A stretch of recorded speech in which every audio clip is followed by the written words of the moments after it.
And we're back. Welcome back from your weekend. Today we will switch gears and talk about regression. Before we do that, we'll go over a few administrative bits. So the reading material from this consists of a video and a PDF document. The video is from a certain point, 21 minutes 39 seconds into a video. There's the URL. I set it up so that you just click that URL. I also included it as a web link in the course Blackboard. You just click that URL and it'll bring you to the right point in the video. The document is a PDF that talks about ordinary least squares linear regression. That will be the reading associated with this particular material. Okay, so during the semester, we talked about the credit classification problem, and in that we said our x vector in d dimensions consists of d many features, and these features collectively describe the attributes for a customer from a set of historical records, and each of these customers are applicants for a mortgage. And so we have x, which is d dimensions, so we have x1, x2, up through and including xd, and then we have a corresponding linear model, this linear hypothesis, as it were. It is also in d dimensions. It consists of w1, w2, w3, up to including wd. And so we augmented our x vector with the dummy x naught, and we augmented our w vector with a w naught, where that w naught corresponded to a threshold. And so essentially with this linear model, this hypothesis, we were going to output a label, a prediction, +1 or -1, based on the weighted sum, which is computed by W transpose times X. W vector transpose times X, and that results in a weighted sum x1 times w1 plus, x naught times w naught plus x1 times w1 plus x2 times w2 up to and including xd times wd. So they're all summed together, and then we call sign, sign, on w transpose x, and this outputs the sign function a +1 if sign w transpose x is positive, greater than 0, if it outputs a -1 if w transpose x is less than 0, if it's negative. And so this current version of w, we call that a hypothesis, and as a linear model set of weighted sums, we can actually draw out this hypothesis in d dimensions. It looks like a hyperplane. On the plane, it looks like a line. In 3 dimensions, it looks like a surface, like a sheet of paper, a plane. And then in multiple dimensions, beyond 3 dimensions, it looks like a hyperplane, or at least that's what it's called. Can't really visualize it too well. And so the motivating example we gave was a so-called credit approval problem.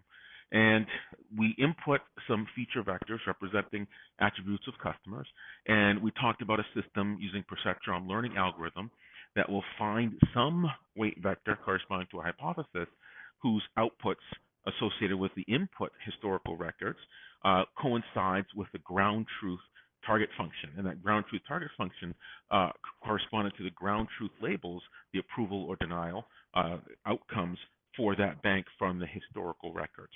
Okay, so that was our credit approval system. And in that, we talked about the anatomy of a learner. And we had those components in the red boxes. Those are things you cannot control. You have no control over it. And the things in black are things you can control. You can control the hypothesis set. These are the candidate formulas that you're trying to find to see if there's one such formula or hypothesis, in our case, that matches the ground truth assignment by some unknown target function. And so that unknown target function in the credit approval problem is floating out there, and it knows what mixture of the input attributes for the customers results in somebody who's a good credit risk, i.e. approved for a mortgage, +1, so-called positive examples, and those that are bad credit risk and therefore not getting a mortgage, denied, the so-called negative examples. And so you have control over the hypothesis set, the choice of functions, and a hypothesis is a linear function. And you also have choice over the learning algorithm, whose responsibility it is to search through the space of hypotheses. And when it's done searching, it's comparing each hypothesis it considers, this learning algorithm. When it's done searching, it'll arrive upon the so-called final best hypothesis that we call G.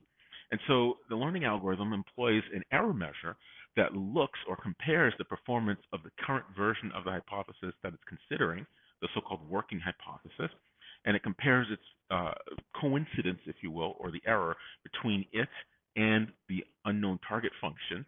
And the goal then is to find the minimum error hypothesis. That's our final best hypothesis. Now, certainly you can measure this idea of coincidence with the ground truth target function because you have received from it a bunch of training examples, labels associated with the historical records. And these are the Y1, Y2, up through and including YN, corresponding to the X1, X2, up to and including XN. Okay, so now we're going to switch gears a little bit, and we're going to talk about something related, a little bit different. We're going to talk about the regression problem. So for this regression problem, it looks a lot like the credit approval problem, but now we're going to call it the credit score problem.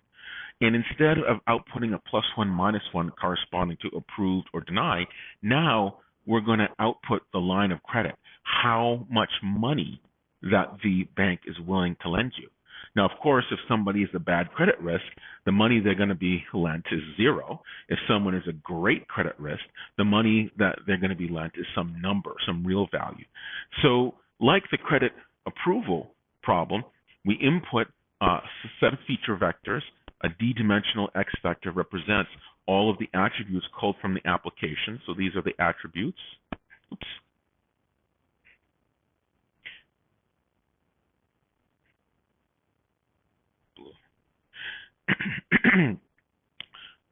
So these are the attributes that we express, and one vector, x, is going to represent all the attributes for a particular customer. Okay, and there are many of them. So we input our customer record into this credit line approval system, and it's going to output a number, a positive real number. So we'll call this R+. And so that R+ could be greater, maybe if your annual salary is bigger, or it could be smaller. Maybe if your current debt, maybe your student loan is really big, they're not going to tend to want to lend you a lot of money. Okay, so the idea then here with the so-called regression problem is that you're building a system where you're searching for a hypothesis, just like we had in the classification problem, but instead of outputting a +1, -1, you're going to output a value, a positive real value. And this positive real value is the amount of money that you're lending. And so in that, the ground truth label is different. The ground truth label is going to be a real value, dollar value, and not a +1, -1. Okay, so where regression differs from classification, regression deals with real valued output. So it's no longer +1, -1 for approval or denial. It's now going to be like 0 or 14,300, for example. And so the goal of this regression problem is based on all of those ground truth dollar values that each of those customers in the historical records from the bank were loaned. You're trying to determine how much credit to extend, or the size of the so-called credit line. So you're going to input things like the number of student loans, or the amount of student loans, the salary, age, and so forth. And then you're going to output your hypothesis, which is going to be a weighted sum, those W vector values, W1, W2, W3, W0, and so forth, times the respective features corresponding to that customer. And now you're just going to output that weighted sum, W transpose X. Now you notice here, this is W transpose X and not the sign of W transpose X, because what you're trying to determine is what linear combination of the customer attribute, things like age, salary, the amount of student loans, and so forth, are going to have, or what weighted sum you're going to use in order to calculate some dollar value that is a good dollar value. So you can imagine that weight associated with student loan, that weight's going to be very small, right? Because the more loans you have, the less dollars you're going to be loaned. Your salary, that particular feature, that weight is going to be relatively high, because the more salary you have, the more likely you are to be loaned more money because of your ability to pay it back. Okay, so we have our definition of our hypothesis. It's a weighted sum. And if you look, And so, we have our definition of our hypothesis, and it is a weighted sum. And if we look at this expression, remember our W vector, it's augmented, so it includes W naught. We see this index here for the summation for the weighted sum. It starts at 0, W1, up to and including WD. And then our X vector for customer record was our original customer record consisting of the first feature X1 up to and including XD.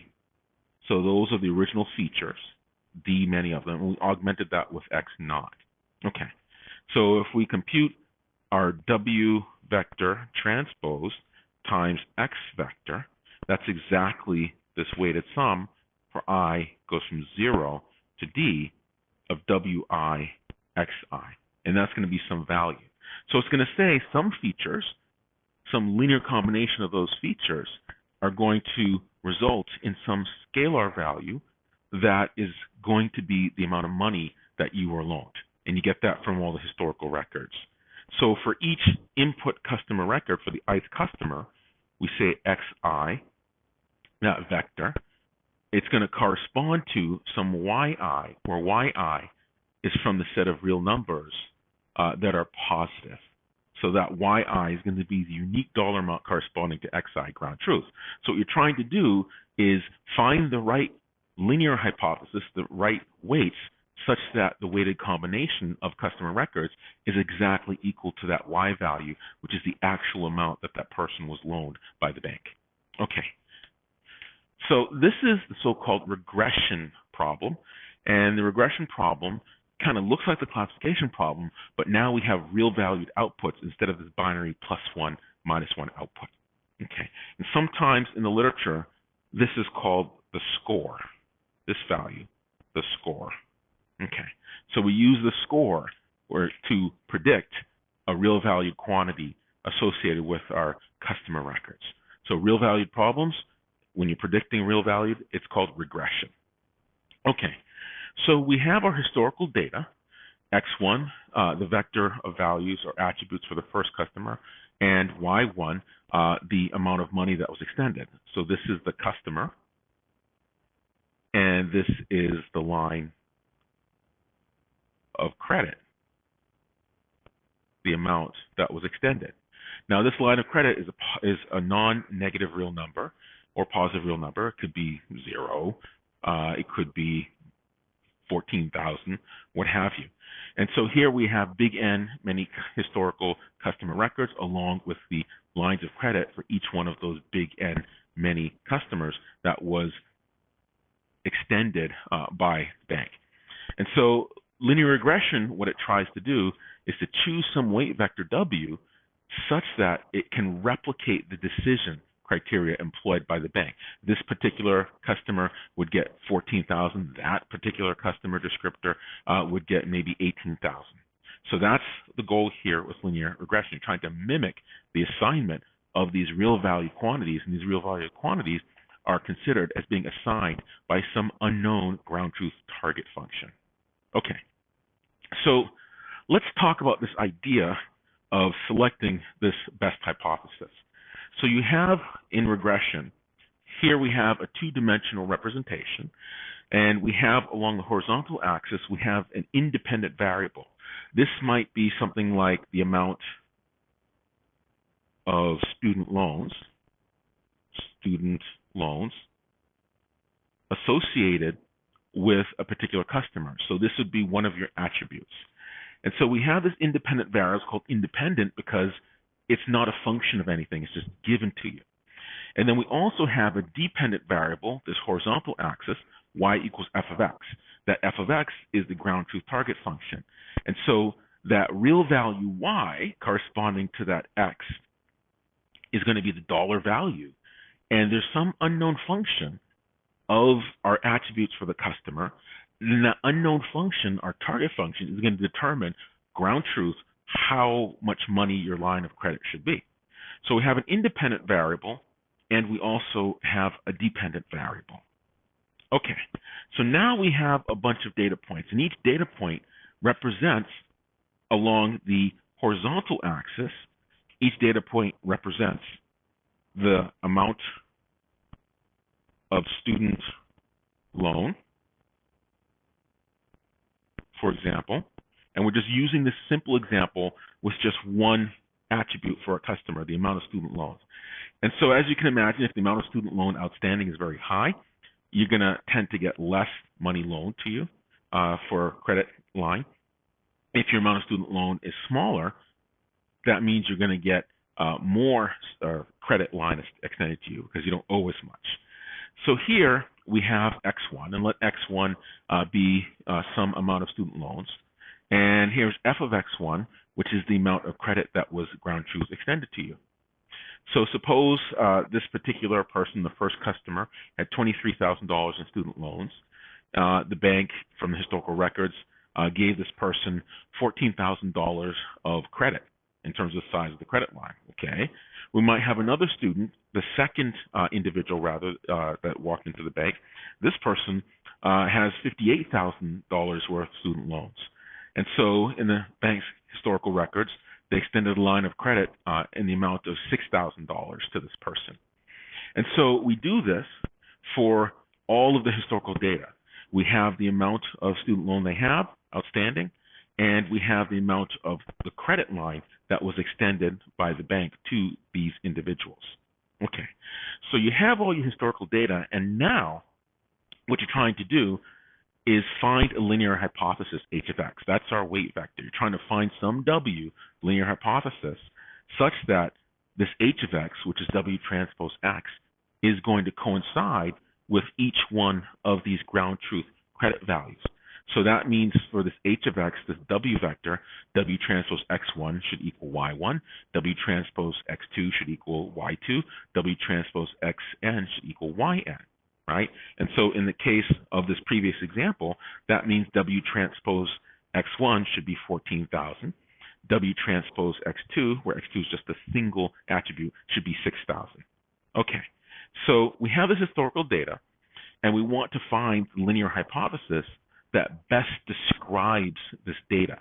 And so here we draw a line on the plane, because that's a linear model in this two-dimensional representation for the y value and the one-dimensional x. And we say one-dimensional because it's only one feature. Okay. So we define this hypothesis, and we want, quote-unquote, the best one, the one that best describes all of these labels assigned, these real-valued labels assigned by the ground truth target function. So let's talk about how we do this. So we want the hypothesis, this idea of best hypothesis. We want to select the best one, and this best one has this notion of being the hypothesis that's kind of in the middle of all these data points. So I've drawn here in blue the best hypothesis, and it's going to be really good for some. It's going to be not as good for other data points, but in sum total over all the data, it's kind of in the middle of everything. That's our best description. So we have this idea of choosing the hypothesis that's in the middle of the data. And so if we take a look at this, well, it's this difference. Here, the blue line, that's our h of x. And so h of x says for that particular loan amount, some amount, if there's that amount of student loans, the corresponding line of credit should be this amount. Likewise, ground truth, the target function, f of x says the corresponding line of credit for this loan, for this amount of student loans, should be that amount. So we have a difference here, right? And so if we take the difference between our hypothesis, what it says the loan amount should be, the line of credit should be, and what the ground truth target function says, f of x, we have this difference, h of x minus f of x. Now, of course, you'll notice here, h of x is smaller than f of x, right? Because h of x is smaller than f of x, you subtract something bigger from something smaller, you get a negative number. Okay, so this difference is called a residual, and this particular residual is called a negative residual because our ground truth target function f of x outputs a greater value, a bigger real valued number than h of x. Likewise, if we look at the following loan amount here we have the ground truth target function f of x outputs a value here, and the hypothesis outputs a value here, and we notice that h of x is bigger than f of x.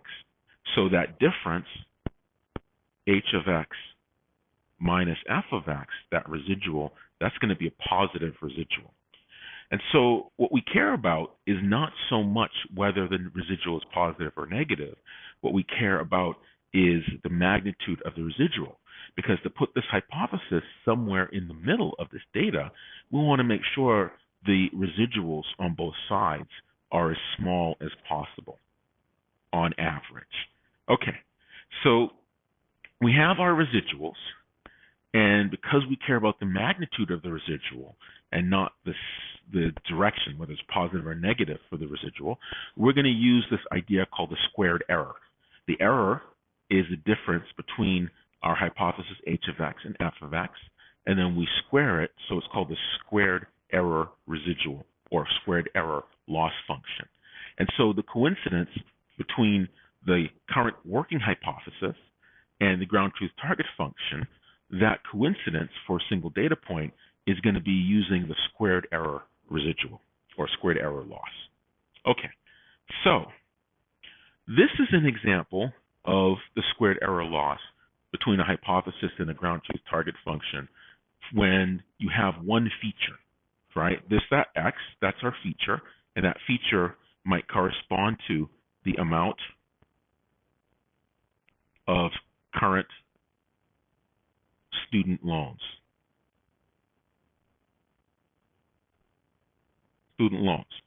Well, certainly, as we saw with classification, you can have more than one feature or attribute associated with your historical customer records. This is an example of using two features. So here we have x1 and x2, and maybe x1 would be the amount of student loans, and maybe x2, that feature, would represent the annual salary. Now, in that case here, we have two descriptors or two attributes for our customer.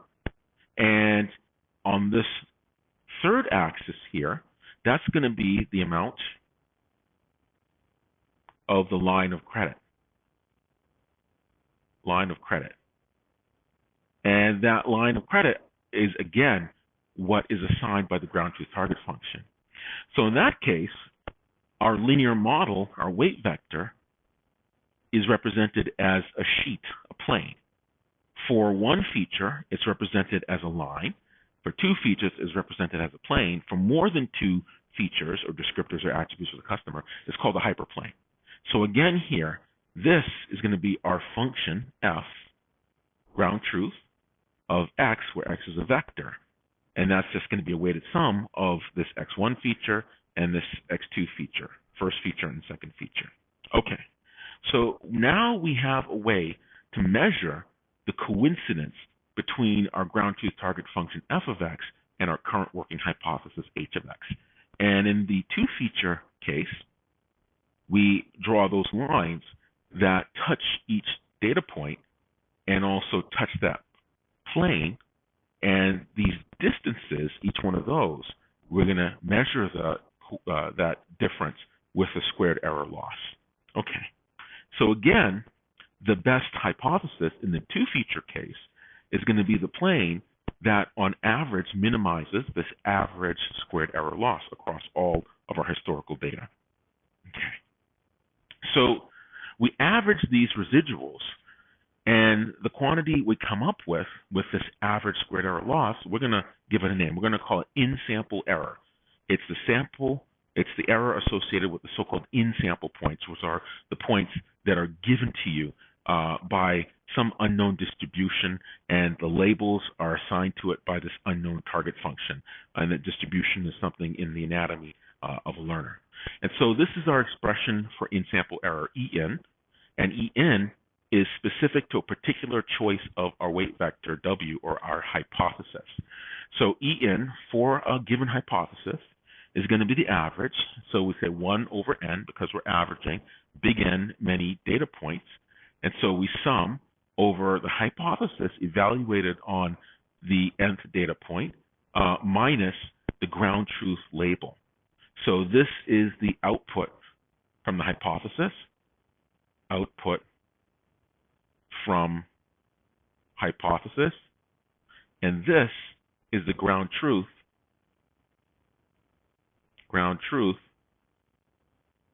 assigned by the target function. And for this credit line problem, or the credit amount approval problem, that ground truth is from your historical records in the bank. How much credit was that particular customer assigned by the bank? Okay, so this is our expression for in-sample error, and now the task is to try to find the hypothesis W that minimizes this in-sample error, has the lowest or smallest average in-sample error. So this is the linear regression solution. And so we have this in-sample error, En of h is 1 upon n times the sum, for n goes from 1 to big N, of h of xn minus yn quantity squared. So we substitute for what h of xn is. And I have a typo here. Let me correct that, just to be correct. That's xn. And so yn corresponds to xn. Yn, again, is the ground truth credit line that was extended to the nth customer, x sub n. And so here we're substituting for what h of x is, W transpose xn. So this is our expression for in-sample error. Let's continue forward.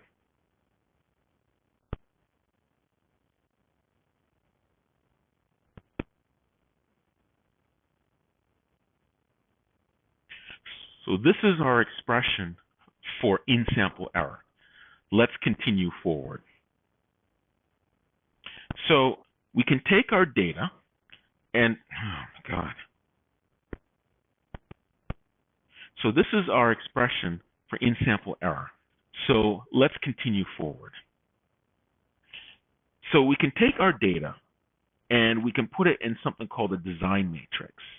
And a design matrix takes all of our big N many data points, and what we're going to do is find an equivalent expression for in-sample error in vector matrix notation. And the reason for doing that is because we can solve this quite efficiently, find the right W that satisfies the minimization of this in-sample error.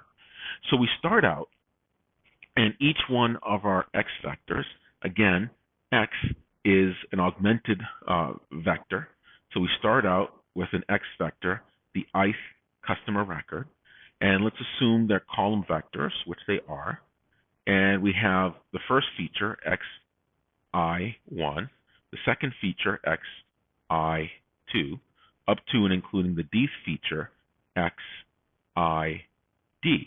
And of course, we augmented this with x naught, so we're going to write an x naught here. So if this is d dimensions, we add that last one, that's d plus 1 dimensions. So d plus 1 dimensions because of that x naught. So now if we take the transpose of that, this ith customer record, it's a vector, transpose, instead of being a column vector, this is going to be, in the beginning, the dimensionality, the rank, d plus 1 rows by 1 column. If we take the transpose of that, we're going to get x naught. It's going to be a row vector, xi1, up to and including xid. Okay, so now we have d plus 1 columns, so the rank of this is going to be 1 row by d plus 1 columns. Okay, so what we do when we construct a design matrix is we literally take all of our augmented x vectors and we put them in a big matrix X, where the first data point, that vector, is going to be transposed, and it's going to be the first row of that matrix. The second one, x2 vector, is going to be transposed, and it's going to be the second row, third row, fourth row, up to and including the nth row. So if you think about this, we have n rows, and we have d plus 1 columns, because each vector is D plus 1 columns. So that gives us N by D plus 1 matrix. And then we take all of our ground truth credit line amounts, our ground truth real valued labels assigned by the target function, and we're going to put them in a column vector. So we have vector Y is Y1, Y2, Y3, up to and including Yn, because there's a one-to-one correspondence between Y1 is the credit line for the first customer, X1, Y2 is the credit line for the second customer, and Yn is the credit line for the nth customer. Okay, so we do this assignment and we put our data in a design matrix in vector matrix notation, and we call it big X, and we put all of our target labels in a vector, column vector, and we call that Y. Okay, so now we can express this new version, vector matrix form. We can so now we can express in-sample error in vector matrix notation. We can do this conversion. And so here we have 1 over n, so that hasn't changed. We have our X matrix, big X, that's our design matrix, there it is. So it's X times W. So if we were to take a look at what X times W is, there's our design matrix. There's X1 transpose, that's a vector. There's X2 transpose, that's a vector. And then up to and including X big N, that's a vector transpose. So they're all row vectors. So then W, remember, W is a column vector. It's all of the weights. And that consists of W0, W1, W2, up to including WD. So we have W0, W1, 2, so forth, up to and including WD. So XW is, let's see, we have our X1 vector times this W vector, okay? This is X0, this is X1, 1 up through X1D. So essentially, when we do this multiplication of the matrix times the column vector, well, you multiply the first row times that vector, second row times that vector, and then each time you do that multiplication, you're just adding the first row's product times the second plus the second row's product, etc. And so what that gives us, it gives us this portion of this summation. Okay, so now if we take that result, that's going to give us a vector, and that first position, that's going to contain the value of X1 transpose times W, right? That's for the first row. This next row, you multiply that, that's going to give us X2 vector transpose times W. And that last one, we'll take that last row and we multiply it by that W vector. That's going to give us Xn transpose, it's a vector, times W. Now, there's a property in linear algebra that says if you take the transpose of something, so if you say W transpose Xn, so let me make that Xn, that's again a typo.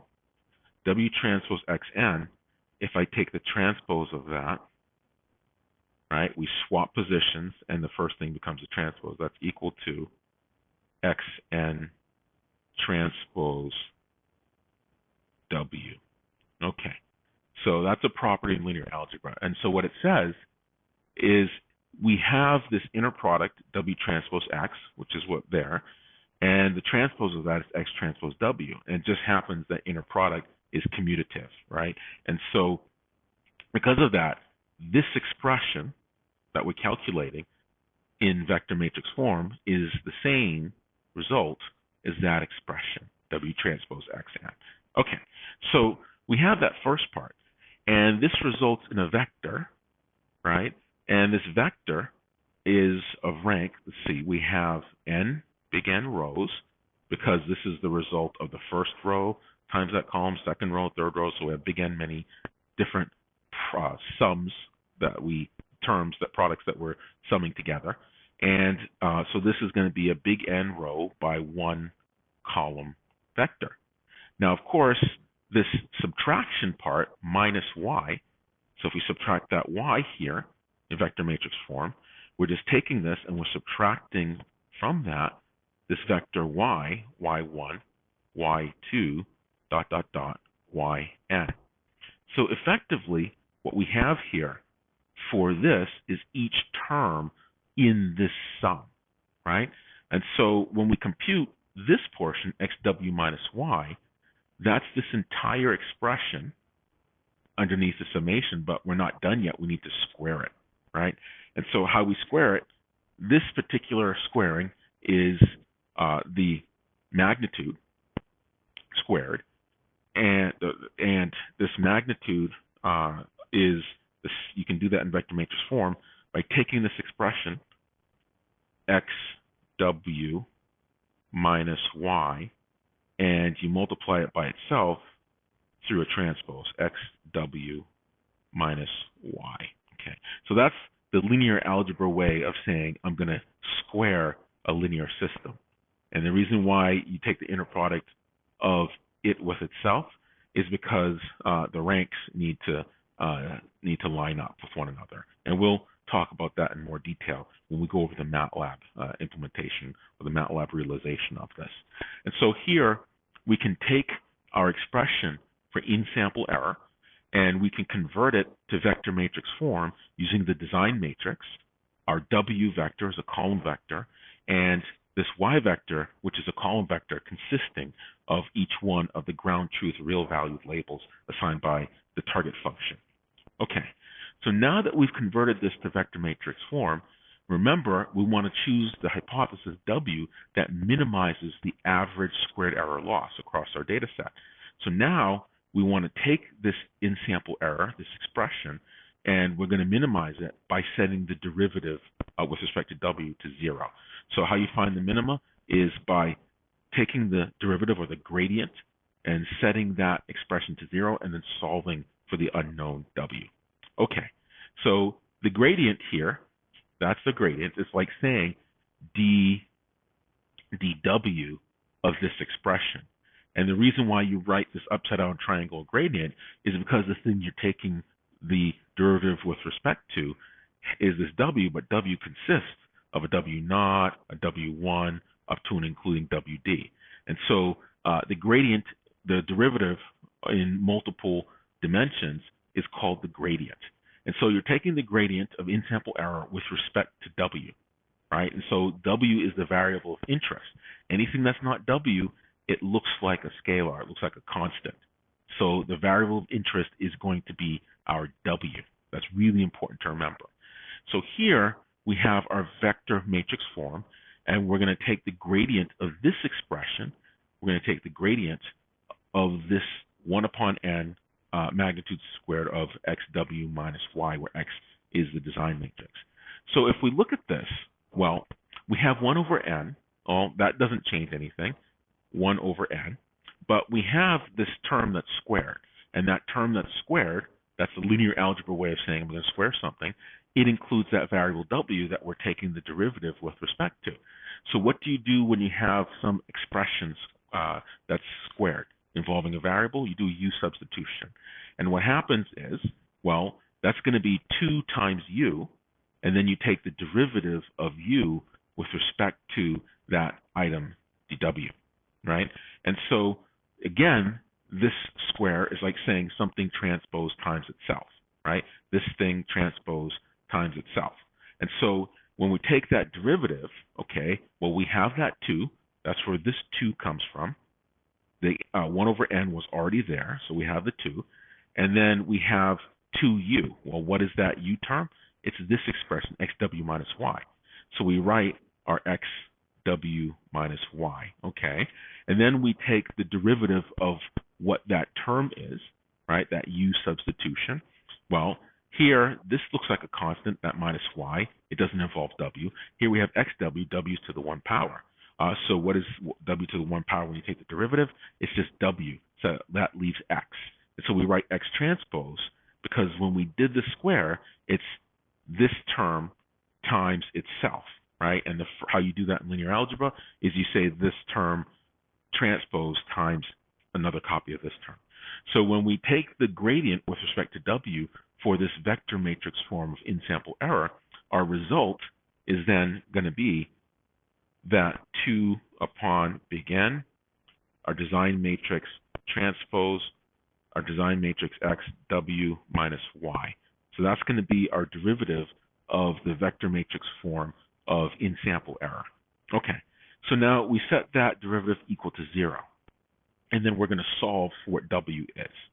Okay, so this step here, if we have 2 upon n, x, big X transpose, big X w minus y is equal to 0, well, what do we do here? Well, we're multiplying here this X transpose times this parenthesized expression. Well, even in linear algebra, the distributive law of multiplication over addition still applies when we have parenthesized expressions. So that's going to be 2 over n, and we're going to write a bracketed expression here, and you can say x transpose xw, okay, and then we distribute that multiplication here, minus x transpose y, okay, equals 0. So now we're going to multiply both sides of equality by n. If we do that, that's times n here, times n here. Well, n cancels here, goes to 1. That's 0 times n is 0, and we're left with 2 times x transpose xw. And remember, this is big X, our design matrix. X transpose xw minus big X transpose y is equal to 0. So now we divide by 2 both sides, times 1/2, times 1/2. We're left with x transpose xw minus x transpose y is equal to 0. Okay, so now we're going to add x transpose y to both sides of equality. Well, if we add it to this side, this goes to 0. If you add it to this side, you get x transpose y on the other side of equality. So if we say plus x transpose y here, and we say plus x transpose y here, well, that's plus, that's minus, that cancels out. We're left with x transpose xw is equal to x transpose y. All right, so now, of course, if we want to isolate w and solve for w, what do we need to do? Well, we want to take this expression, x transpose x, and we want to compute its inverse, right? Because we want to cancel it out. So we're going to compute the inverse of this, but remember, this is a design matrix, and a matrix has to be square, meaning the same number of rows, the same number of columns, in order to be invertible, another property of linear algebra. And so here, remember, our design matrix, to jar your memory, it consisted of the x1 vector, the first customer record, up to and including the nth customer record, x big N transpose, because these were converted to the row vector version. And this is a so-called row vector, and this is a so-called row matrix. And a row matrix is a matrix where the rows are vectors. And so recall, each one of these customer record vectors was augmented. And because it's augmented, this is going to be D plus 1 columns. And we had n many of these customer records, so that's going to be n rows. So this dimension for this design matrix, this row matrix of your data points augmented, is going to be n rows by D plus 1 columns. Now, of course, this is not invertible, but if we multiply it by itself, by first transpose, and when you transpose, what are you doing when you transpose? When you take the transpose, you're now converting it to a column matrix. So here, when you take the transpose, now you have x1, it's no longer transposed, and you have x2 here, vector, x2, up to and including x big N. So now you have n columns, and you have d plus 1 rows. So when you take the transpose, the dimensionality is now d plus 1 rows by n columns. Okay, so when you multiply two linear systems together, what ends up happening is you're multiplying x transpose, it is d plus 1 by n. You're multiplying that with x, and x is n by d plus 1. Now, when you multiply matrices, you take the outside dimension as the dimensionality of the resulting product. This is going to result in some matrix, and its measurement is going to be d plus 1 rows by d plus 1 columns.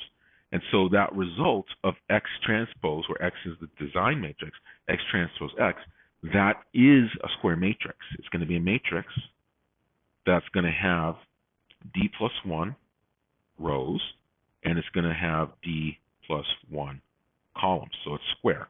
And because it's square, it is invertible. Okay, so now that we know it's invertible, what are we going to do? It's square, so it's invertible. So now what we're going to do is we're going to multiply the inverse of this expression on both sides of equality. And the reason why we can do that is because it's invertible. So we're going to multiply on the left-hand side. It's called the left multiply. And what happens when we left multiply? All right. So we have x transpose x w equals, and we have x transpose y. So if we multiply by x transpose x, the inverse of that, right, and this xw, we also left multiply by x transpose x inverse. Okay, so we do that, okay, something inverse times itself, that's going to be identity matrix. That's the matrix that consists of ones along the main diagonal and zeros everywhere else. If you multiply some linear system by identity, some matrix by identity, it is itself. So that's going to be identity times, so circle that or isolate that, identity times W, which is just W, right, is equal to x transpose x quantity inverse times x transpose y. Or just W is equal to x transpose x quantity inverse x transpose y. Okay, so this is our result for what our W vector is. And this quantity or expression has a name. It's the so-called pseudo-inverse. And so this W, that is the version of the hypothesis, consequently our final best hypothesis, that minimizes in-sample error. And we know it minimizes in-sample error because we took the gradient of in-sample error in vector matrix form and set it to 0 and solve for W. Okay, so this is our W, and this expression for our W is called the pseudo-inverse of X, right? It's the pseudo-inverse. And of course, in this diagram, I'm demonstrating, in this figure, I'm demonstrating that all the units do work out. And so here we have our X transpose X, right? And we said this is D plus 1 by D plus 1. If you take the inverse, the dimensionality flips, so it's still D plus 1 by D plus 1. So the result of this is D plus 1, D plus 1. And remember, X transpose, that's going to have n D plus 1 columns, D plus 1 rows, and n columns. So you take this D plus 1 by D plus 1. This is our X transpose. Now, earlier we showed that this X transpose X, that is D plus 1 by D plus 1. Why is it D plus 1 by D plus 1? Because this one is d plus 1 by n. This one is n by d plus 1. And so the resulting product, that's d plus 1 by d plus 1. So that's how we get d plus 1 by d plus 1. And then we take the inverse of that. Well, when you inverse, the dimensions switch. So if you switch d plus 1 by d plus 1, d plus 1 by d plus 1 is the same d plus 1 by d plus 1. So this rank for the matrix is the result of doing the X transpose X, where X is big X, which is our design matrix. So now you take the inverse. It's still d plus 1 by d plus 1 after you take the inverse. And then you're going to multiply that by a X transpose. And this X transpose, that's going to be d plus 1 by n. And it's d plus 1 by n because remember, X transpose had our column vectors x1 up to and including xn, and we took all of our data, we took the transpose of the design matrix, and we had n columns, and we had d plus 1 rows. So the rank of this is d plus 1 rows by n columns, d plus 1 by n. So you take this d plus 1 by d plus 1, and you multiply it by a d plus 1 by n. So if we say d plus 1 by d plus 1 matrix, and you multiply that by a d plus 1 by n matrix, that's our X transpose here, the resulting dimension or rank is d plus 1 by n. Okay, so this is this multiplication. You have d plus 1 by d plus 1, you take the inverse is d plus 1 by d plus 1, you multiply it by d plus 1 by n, and that result is going to be d plus 1 by n. So now you take that and you multiply by y. So we have this d plus 1 by n. That's the result of doing this X transpose X inverse times X transpose. Then you're going to multiply that by y, because remember, our pseudo inverse we multiply by y. Now y, as we said, y is going to be a column vector, and y1 up through yn. So that's going to be an n row by 1. So it's n by 1. So we're going to take this d plus 1 by n, we're going to multiply it with this y vector, which is n by d plus by n by 1. Okay, so what does that give us? The resulting multiplication is going to be a vector, and that vector is going to be d plus 1 rows by 1 column. And that resulting vector is going to be what our w is. And guess what? If we have w naught up through wd, that is precisely d plus 1 rows by 1 column. So it all works out in terms of the rank, and this is just to show you that a lot of this high dimension, this n, can be very big because that's the number of data points. It all collapses down into the correct size and gives us our w. Okay. So let's take a look at the linear regression algorithm. And this linear regression algorithm consists of the following steps. You construct your design matrix from your data, and your data consists of your augmented input vectors and your ground truth class labels that are real valued from your data set. And so there's your input matrix, your design matrix, and there's your target vector, and we'll actually demonstrate this in MATLAB in another sitting. You compute the pseudo inverse, and then you just calculate your w's, which is just pseudo inverse times y. Okay, so that's it. And you might wonder, how is this an algorithm?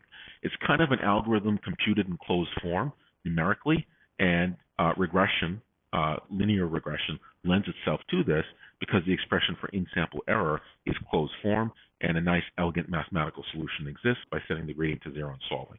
So in essence, you're solving or searching, your algorithm is searching for the solution when you calculate this gradient set to 0, and rather than just performing it mechanically or numerically with an algorithm, you just code up what that pseudo-inverse solution is. So computing the pseudo-inverse is your learning algorithm that finds the final best hypothesis, that W, which is the result of calculating the pseudo-inverse.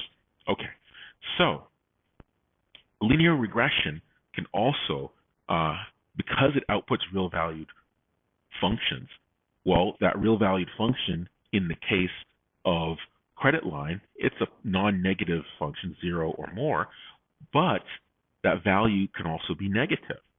So if it can be negative, well, remember when we had classification, we talked about +1 and -1. So you could actually take a classification problem and convert it and solve it as a regression problem. And regression will try as much as possible to try to match these +1, -1 real values, try to find the W hypothesis that will get as close as it can to these +1, -1s. And so as a bootstrap method, you can use the result of a regression solution using these +1, -1s as real valued labels to give you a very inexpensive to compute, a very inexpensive starting point for W for classification. And when you ran PLA for classification, you notice that depending on where you initialize your weight vector, you might have a better or worse solution after some fixed number of rounds. And so the idea of where you might start in your initial hypothesis, well, why not start from W, which is the solution to regression, because it's very cheap to compute the pseudo-inverse and calculate that W. You have everything you need from your historical data in order to do that. So one of the things you can do is use regression to find the W by treating your +1, -1 classification labels as if they were real values, computing the pseudo-inverse to find the W, and then using that W as the starting place as an initial weight for PLA, and just doing that PLA update, W gets W plus our learning rate, eta, times xi, yi, right? So that W would be the W coming from the pseudo-inverse solution for regression. Okay. So you can use regression as a starting point for PLA. So let's take a look at nonlinear transformations. We'll end with this. So data is not always linear. So we talked about a linear hypothesis. We said a line in the plane, or a sheet or plane in 3 dimensions, or we said a hyperplane. But data is not always linear. Let's take this example. In this example, we have 2 features, and you can imagine the feature axis. These things can be positive or negative, and so the origin is right here in the center. And so we have some data points where we have the first feature. Let's call that the x1 axis, and let's call the horizontal feature the x2 axis. So we have the geometry of this set of data points organized, and you'll notice here that these blue points tend to have feature values that are closer to origin, right? There's 0, there's my origin. That's a poor choice of data point, but nonetheless, that's my origin, right? There's my axis here. And so the red points are further away from origin. The blue points tend to be closer than origin. If we were to try to find a linear model to separate this, we couldn't do it, right? A straight line, let's see, I could kind of do that straight line, it can't carve it up well. I could do that straight line, it can't carve it up well. That straight line, it gets half of them wrong, half of them right. It's a big mess. So what we really need is something like a circle. A circle is not linear, right? It involves a quadratic term, x squared, y squared. And so what we really want for this data is we want this type of hypothesis. A straight line or linear model can't do it. And more often than not, in the real world, you find data set, the geometry or the arrangement of data points in feature space, it's not linearly separable. So what can you do? You can actually transform the inputs. You can transform them through something called a phi function. And this phi function takes your input data as described by their feature. So each one is x1, x2 is a feature for some input data point. And you compute some new version of the data point by computing some function over the features. So this phi function is going to be a function over the x vector. And this particular phi function says take the first feature and square it. That's the new version of the first feature. And then take the second feature and square it. That's the new version of the second feature. Now, this phi function doesn't have to convert it back into a 2-dimensional feature space. It can convert it into a 3-dimensional feature space. You could say your phi function is going to take x1 squared, x2 squared, and then it's going to take x1 times x2, for example. That would be a phi function that implements what's called an expansive mapping. It expands it. You can also have a contractive mapping. Let's say your phi function converted it to a new representation where it was just one feature, just x1 times x2, right? That would be contractive mapping, meaning that it goes from 2 dimensions to a small number of dimensions. But nonetheless, this phi function, if you look at it, it involves a nonlinear transformation of the original features. And what that ends up doing is it changes the geometry of the feature space.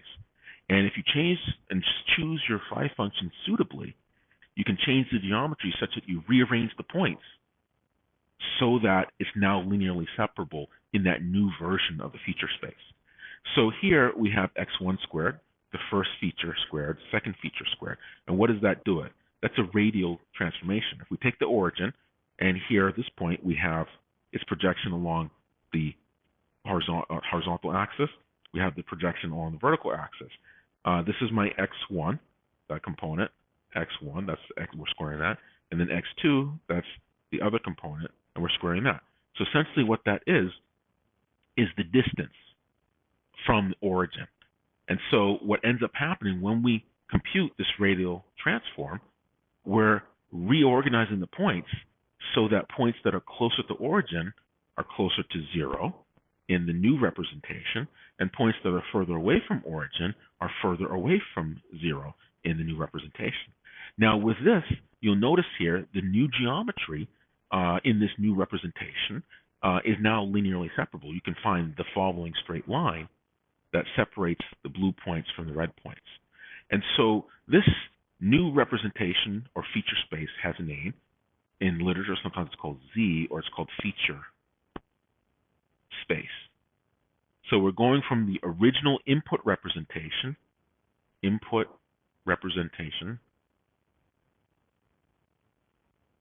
to some feature space. We're transforming it. And you'll notice when we talked about computer vision, we used a kernel to do a convolution, and in doing so, we were converting to some feature space based on the edges. And so essentially, that convolution is a type of phi function. We're taking our original representation. In the case of an image, it's a bunch of pixels, and we're converting to feature space. In that feature space, it's a representation of your edges. But this framework for transformations more generally applies to arbitrary data, not just images. And what every transformation does, it computes features, but from a data point standpoint, machine learning standpoint, it's transforming the geometry of your feature space representation. When you change the geometry, if you choose this transformation or the features the right way, you can make them now linearly separable in feature space. And so now in this new representation, you can use something like PLA classification in order to find a linear model in the Z space.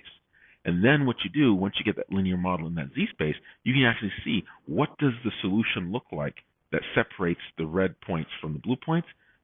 What do? You apply this inverse function, this inverse transformation. So what is that inverse transformation?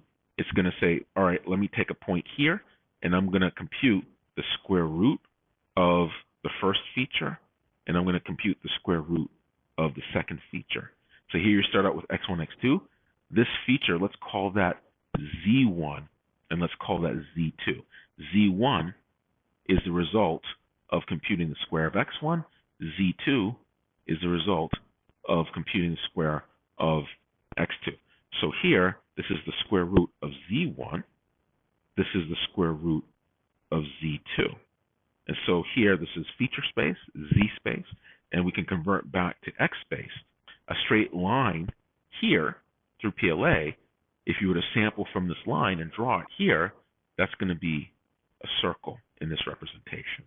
The good news is that you can do PLA in Z space and then now go back to your original input representation in X space and talk about the best hypothesis that separates the 2 points together, and you can do categorization. Now, of course, if you want to compute your final best hypothesis, g of x is just W transpose times your phi function evaluated on that input point X. And then we're going to take a sine of that. So it's just going to be G of X is going to be sine, for classification, W transpose phi of X.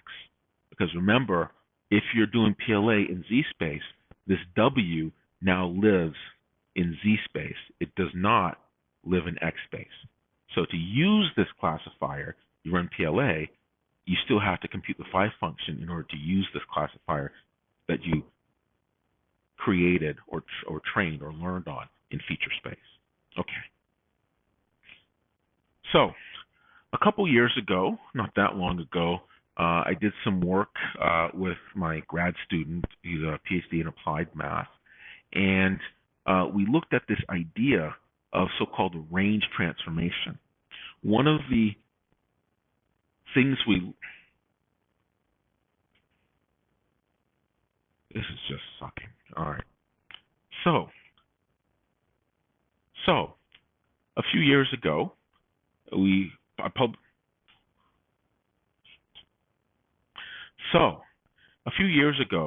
I did some work with my PhD student, one of my advisees, PhD in applied math, and it was based on the idea of so-called range transformation. And this idea is an extension of what we just talked about in terms of a phi function transforming the geometry of your data. And so we talked about this idea of having your feature space transformed so that the new geometry sees these data points as being linearly separable. We had the x's on the exterior, and we had the o's towards the interior. And if we compute this phi function, okay, and that phi function computed x1 squared, x2 squared to get to z space, we found that those circle points were closer to origin, and these x points are radially further away from the center, so they're going to be over here. And you can now use PLA to draw a straight line to find your best hypothesis, linear hypothesis. And so the problem here is when you do this phi function, you're changing the geometry the same way everywhere. And what we did is we proved some pretty interesting things that says instead of changing the geometry broad brush everywhere, why not change the measurement instrument that you're using to measure difference? And so if you're doing classification and if you're doing clustering, and our experiment was for clustering in particular, when you're trying to determine whether or not a point belongs to a cluster, well, what are you doing? You're taking a data point, you're taking another data point in feature space, and you're taking the L2 norm, the distance between them, right? So that's distance along one feature, distance along another feature. You're taking the L2 norm, right? And so with this L2 norm, we came up with a framework that says rather than changing the geometry, why don't you change the measurement instrument, the thing that tells you how similar you are? And the reason for that is if you have a bunch of data points, and let's say we have a bunch of data points, and they're arranged or organized into clusters, you might want to change your measurement instrument so that points in this region are further away from one another versus points within this region are closer together than one another. Effectively, if you're going to measure distance between points with some ruler, why not take the ruler and stretch the ruler? So now when you stretch the ruler, the measurement instrument, each one of these is much bigger. And moreover, you can stretch it so that it behaves differently in different parts of feature space. And so the idea is, rather than transforming the geometry in its entirety, why don't you effectively change the geometry by altering your measurement instrument, your comparison method between data points, such that in different parts of your geometry, you're measuring distances differently. And if you can measure differences differently in different parts of your geometry, that means effectively you can transform them in different ways across differently as you go across feature space. And so that was something we called range transformation. If you search for it, you'll find the paper. And we got a journal article and a couple of publications about it, and did some pretty interesting proofs introducing a new, brand new information theoretic measurement called Shishini-Jensen-Shannon divergence. I'm happy to talk about it offline. Okay, and so this idea of a phi function, we found, my student and I, that you don't have to do this transformation everywhere. You can implement the same effect of changing the geometry through a phi function by changing the measurement instrument when you're trying to compare data points together in unsupervised learning and clustering. Okay, so that's just a little bit of a nod to my research work. And so linear models are very good building blocks. Something like PLA you can use in all sorts of interesting ways. And in the machine learning course, you learn how you alter different aspects of the anatomy of a learner and get it to do some very powerful things. So if you take compositions of linear models that you combine through weighted sums, and you compute a soft boundary, a kind of probabilistic smoothing over them, and then you take that output and compose that through a weighted sum into yet another one, and then linear combination yet into another one. That's a neural network. And you've probably heard about deep networks, and deep network is nothing more than a neural network with a lot of hidden layers and some very clever ways of training them so that you can train them very quickly, very large, relatively large networks. If you find the hyperplane or boundary in more interesting ways by looking at the gap between the hyperplane, the hypothesis, and the closest points, that's a support vector machine, which is a very powerful method for doing classification. And you can also transform these geometries for your data points. If you transform them in a very efficient way, you can effectively get the benefit of these nonlinear transformations without paying the cost of computing them, and that's called the kernel method. It's a very powerful thing. And so this is just to say that the linear model, simple PLA, is actually a very good building block, and by understanding how to alter certain aspects in the anatomy of a learner, certain components and parts of it, you can get very powerful behavior out of this very simple model. And that would be the subject of a full semester machine learning course. Okay. So with that, we will end there, and I will pick up on Tuesday and what lies ahead. We only have one more week left in the semester, 2 class meetings. We will have a demonstration of linear regression to show you what pseudo-inverse looks like in MATLAB. It's very, very simple, very straightforward to do. We will have a very brief refresher on clustering. We covered clustering already this semester. And then I will introduce the final project, and it will be, as I had promised early in the semester, on image clustering. And so we will tie together a bunch of things we talked about appearance-based features, and we'll talk about image processing a little bit, and we'll introduce a little bit more on the feature side, i.e. this phi function, and an image processing final project. You will be doing clustering, a simplified version of it, where you'll be organizing a set of images, a small image library, based on the content of those images. And so with that, this is what lies ahead on the road ahead. With that, we will pick back up on Tuesday. Stay healthy, stay safe, and I will see you on Tuesday.